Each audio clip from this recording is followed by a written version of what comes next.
मासिक धर्म पीरियड्स, गोलियां खा के शरीर पर अत्याचार न करे। साक्षी की नई नई शादी हुई, बहुत सपने थे उसके, जैसे हर लड़की के होते हैं, शादी को लेकर, अपने जीवन साथी को लेकर, जीवन की नई शुरुआत को लेकर। पहली बार वो अपने ससुराल आई। साक्षी एक पढ़ी लिखी, खूबसूरत, आज के ख्यालों वाली लड़की थी। दोनों की जोड़ी ऐसी कि किसी की नज़र ना लगे। वो गुड़गांव में एक IT कंपनी में ऊंची पोस्ट पर था।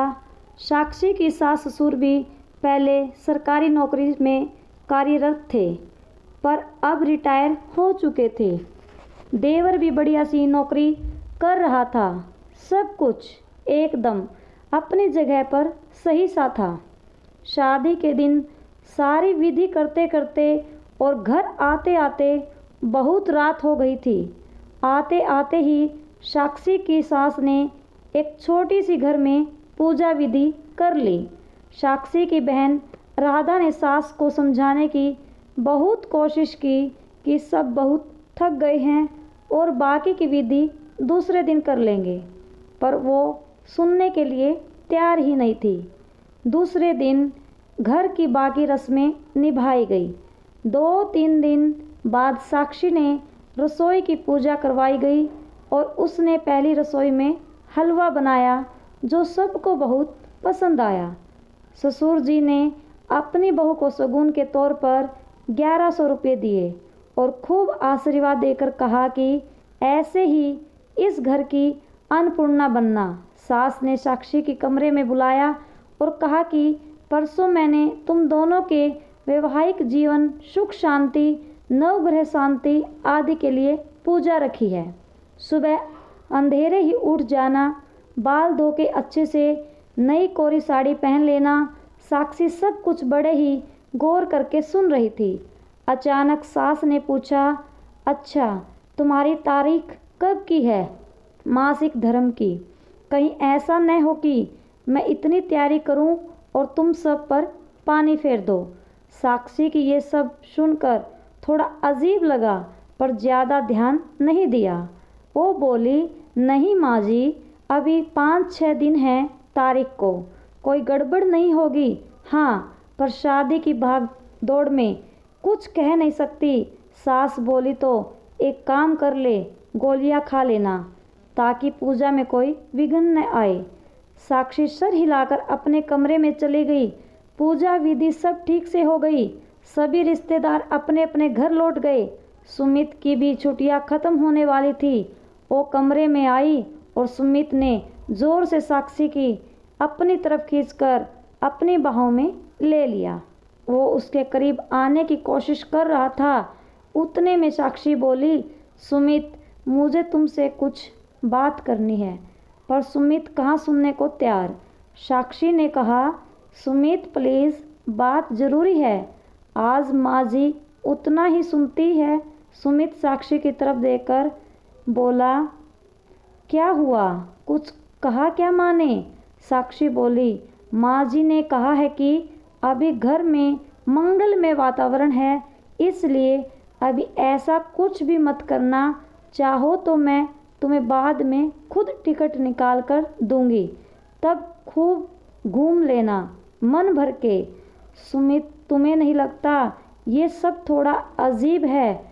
उतने पर सुमित ने कहा, साक्षी, माँ थोड़े से पुराने विचारों की है। वो बाहर से जितनी कड़क स्वभाव की दिखाई पड़ती है, अंदर से उतनी नरम है।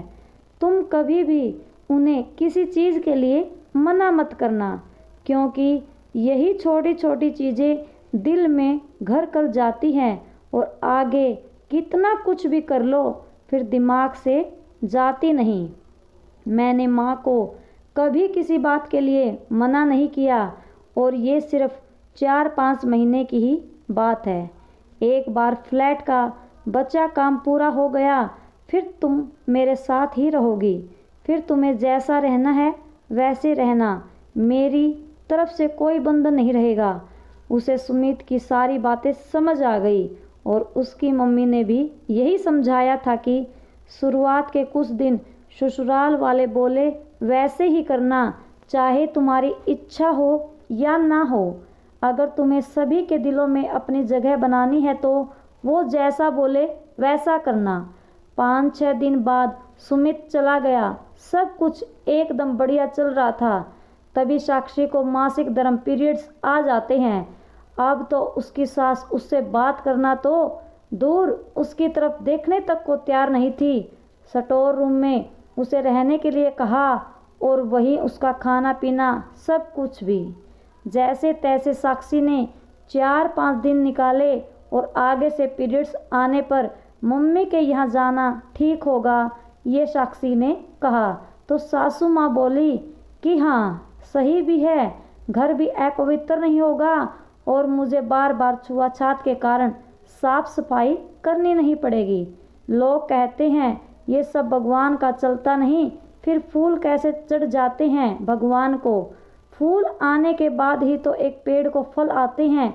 वैसा ही एक स्त्री का शरीर होता है। गर्भ धारण करने के लिए मासिक धर्म जरूरी है। इसके बिना तो इंसान का जन्म ही नहीं हो सकता। जाने दो, क्यों मैं इतना सोच रही हूँ, मुझे कहाँ यहाँ रहना है, 4-5 महीने तो निकालने हैं। ऐसा कहकर उसने खुद को समझाया। थोड़े दिनों बाद कभी तीज त्योहार तो कभी कोई पूजा, कभी कुछ ऐसा कहकर साक्षी की गोलियां लेने के लिए कहा जाता और घर में लड़ाई न हो इसलिए वो लेती रहती। उसका वजन बढ़ने लगा था। समझ नहीं आ रहा था ऐसा क्यों। खाना भी लिमिट में थे, एक्सरसाइज भी समय पर करती थी। चिड़चिड़ी बहुत हो गई थी और शारीरिक और मानसिक तनाव वो अलग। पर सुमित के पास जाकर सब ठीक हो जाएगा ऐसा सोचकर खुश हो जाती। कहते कहते साल भर निकल गया। अब कहीं जाकर वो सुमित के साथ रहने लगी अपने फ्लैट में। सब कुछ बढ़िया चल रहा था, एकदम मन जैसा। कभी कभी सास का फोन आ जाता कि अभी ये पूजा है और वैसी कोई बात हो तो गोलियां ले लेना। सुमित तो मना कर नहीं सकता और वो खुद की समझाती कि बस एक बार कहीं नौकरी लग जाए तो यह कहकर मना कर दूंगी कि छुट्टी नहीं मिल पाई और बार बार गोलियां भी नहीं लेनी पड़ेंगी। ऐसे ही छुट्टियों में दोनों घर गए। सभी नाते रिश्तेदार भी आए हुए थे। तभी सुमित की बुआ जी बोली, बहू हमें पता है तुम दोनों नए ख्यालात के हो, पर शादी की 3 साल हो गए, कुछ सोचा है बच्चों के बारे में या अभी और समय चाहिए?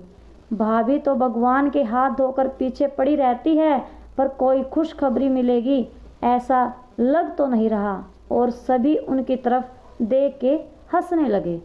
पर साक्षी को ये बात तीर की तरह चुभी। उसने कमरे में जाकर सुमित से कहना शुरू ही किया था कि सुमित बोला, तुम चिंता क्यों करती हो, अभी हमारी उम्र थोड़ी न निकल गई। घर जाके किसी अच्छे से डॉक्टर को दिखा के इलाज करा लेंगे। 2 दिन बाद वे एक अच्छे गाइडनेक के पास गए। डॉक्टर ने बैठने के लिए कहा। उन्होंने डॉक्टर को सारी बातें विस्तार से बताई। इतने में डॉक्टर ने कहा कि पहले मुझे साक्षी तुम ये बताओ कि क्या तुम्हें हर महीने पीरियड्स आने में कोई प्रॉब्लम तो नहीं होती? साक्षी ने बताया कि उसे ज़रूरत पड़ने पर पीरियड्स आगे होने के लिए गोलियां लेनी पड़ती है। डॉक्टर गुस्से में बोली, क्या फ़ायदा तुम्हारा पढ़ा लिखा होने का? तुम आजकल की लड़कियां अगर सिर दर्द की भी गोली लेती हो तो पहले उसके साइड इफ़ेक्ट्स के बारे में पता करती हैं। और तुमने तो साक्षी, मैं तुमसे क्या कहूँ अब, तुम्हें थोड़ी भी कल्पना है कि ये गोलियां लेकर इनका तुम्हारे शरीर पर कितना बुरा असर होता है।